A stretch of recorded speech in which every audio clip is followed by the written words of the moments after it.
first alien species ran when the human battleship turned without slowing down.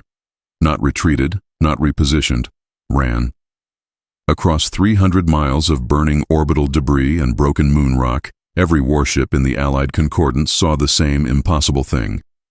A human vessel that should have been dead was still moving forward with half its armor peeled open and its rear engines vomiting blue fire into space. Fleet Observer Therese of the Vare Collective stood frozen inside the command gallery of the alien flagship. His 4 black eyes watched the tactical display collapse into nonsense. The human battleship was marked destroyed, then crippled, then structurally unsound, then impossible to classify. Every combat prediction failed within seconds because the ship refused to behave like a machine that understood damage. Its name was USS Last Argument. It was ugly by galactic standards. No graceful crystal shields, no elegant energy sails, no polished silver hull shaped like a knife. It was a 2-mile slab of blackened tungsten, ceramic armor, and brutal human stubbornness. It looked less like a ship and more like a flying fortress ripped out of a ruined planet. Ahead of it waited the entire invasion spear of the Karvoss Dominion. 47 alien capital ships, 6 siege carriers, 1 world-breaker cannon already. Charging toward Earth. The Dominion had erased 12 species with that weapon. They expected humans to surrender after seeing it. Instead, Captain Mara Vance stood on the shattered bridge of the Last Argument with blood running from her eyebrow and smoke crawling across the ceiling. Her left arm hung useless at her side. Her crew was burned, bleeding, exhausted, and silent. On the main screen, the enemy cannon opened like the mouth of a dead star. A young officer whispered that the ship could not survive another hit. Captain. Vance looked at the weapon, then at Earth hanging blue and wounded behind them. She gave only one order: closer. And that was when every alien species in the battle line realized the humans were not trying to survive. They were trying to get within ramming distance. Before that day, humanity had been a mistake in most galactic databases. A loud young species, from a dangerous little planet with high gravity, unstable weather, and far too many wars for a civilization its age. The Concordance classified humans as emotionally volatile, technologically uneven, and militarily reckless. No one called them important. The Karvoss Dominion called them temporary. For 9 centuries, the Dominion had ruled the Orion trade routes through fear. Their ships were fast, beautiful, and cruel.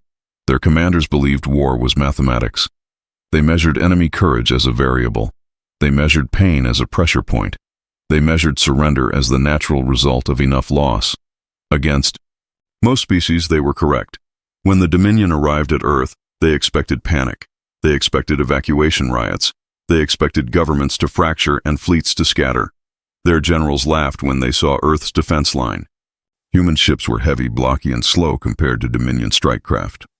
They used railguns, missile racks, layered armor, and reactor shielding so thick it wasted half their mass. To the Dominion, that was primitive. To humans, it was preparation.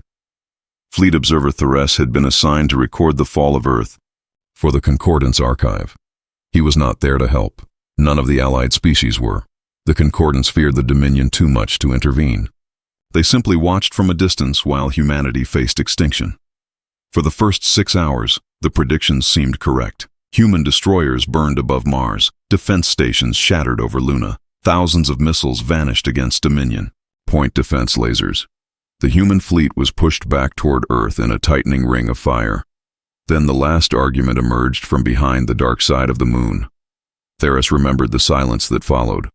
The human battleship did not accelerate, like a graceful vessel. It moved like a mountain had decided to become angry. Its main cannons opened from beneath armored plates. Its engines lit white-blue. Its hull absorbed the first wave of enemy fire without changing course. The Dominion commander ordered all ships to focus fire. Then the world-breaker cannon detected a second energy spike beneath Earth's oceans. Something human had awakened below the Atlantic. The Dominion world-breaker was called the Ash Crown. It was not truly a ship. It was a mobile extinction engine wrapped in a fleet. Its central cannon could boil oceans from orbit, split continents, and turn a living world into a glowing cemetery. It had ended wars without firing twice. When it began charging above Earth, every alien vessel in the observer line drifted backward. Karvoss watched the numbers appear across his screen.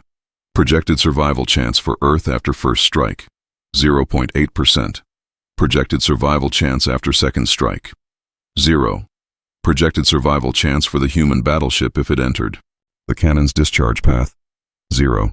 The Dominion knew this too. Their formation opened like a set of jaws, inviting the last argument forward. They wanted the humans to charge. They wanted the galaxy to watch the young species die in one clean demonstration. Captain Vance saw the trap. She ordered full burn. Anyway, the last argument crossed 2,000 miles of open killing space, while plasma lances struck its armor.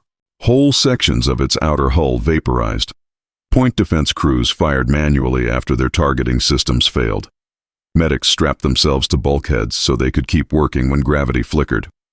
Engineers crawled through burning maintenance tunnels carrying coolant hoses on their backs. On the bridge, Lieutenant Hayes reported that the forward armor was down to 31%. The main reactor was overheating. Decks 14 through 19 were exposed to vacuum.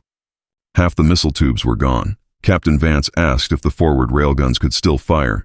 Hayes said one could. She told him one was enough. Then the Ash Crown fired a warning pulse. It was not aimed at Earth. It struck the last argument dead center. The beam swallowed the front of the ship in white-red light. Alien sensors screamed. Concordance ships registered a kill. The Dominion battle net celebrated. For 11 seconds, nothing came out of the fire. Then the last argument burst through the glowing debris cloud, with its bow melted into a jagged spear.